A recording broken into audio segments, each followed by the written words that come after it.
మాజీ మంత్రి బాలినేని శ్రీనివాస్ రెడ్డి కమెంట్స్. తిరుమల లడ్డూ నెయ్యి విషయంలో కల్తీ జరిగిందని మాజీ చైర్మన్ చెప్పారు. కానీ కల్తీకి నాకు సంబంధం లేదని అన్నారు.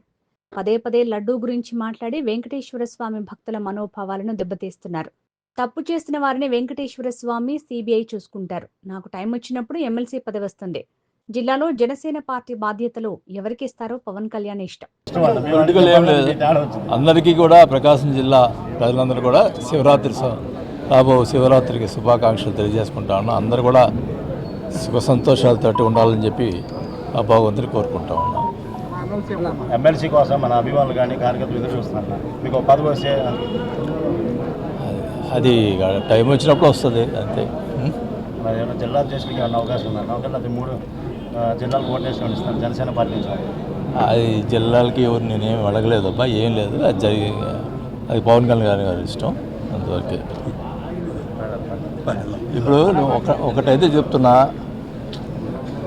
నెయ్యి విషయంలో క్లియర్గా చైర్మన్ గారు కల్తీ జరిగింది కానీ నాకు సంబంధం లేదన్నారు. ఎవరైనా కానీ ఇంకా వెంకటేశ్వర స్వామి మనోభావాల్ని దెబ్బతీస్తూ ఉన్నారు. గూగులు దాని గురించి చేసి భక్తులు అందరూ కూడా బాధపడుతూ ఉన్నారు. ఇంకా దాని విషయం వదిలే, ఆ వెంకటేశ్వర స్వామి చూసుకుంటాడు. ఎవరు తప్పు చేశారా, ఎవరు ఇది చేశారా, వెంకటేశ్వర స్వామి చూసుకుంటాడు. ఇంకేమనుంటే సిబిఐ చూసుకుంటాడు. ఇంకా అంతవరకు నేను చెప్తా ఉన్నా. ఎందుకంటే నేను గమనిస్తూ ఉన్నా, ప్రతి వారి మనోభావాలు దెబ్బతింటూ ఉన్నాయి. అది ఇంకా మీడియా వాళ్ళు కూడా ఇంకా తగ్గించేది బాగుంటుందని నా ఉద్దేశం.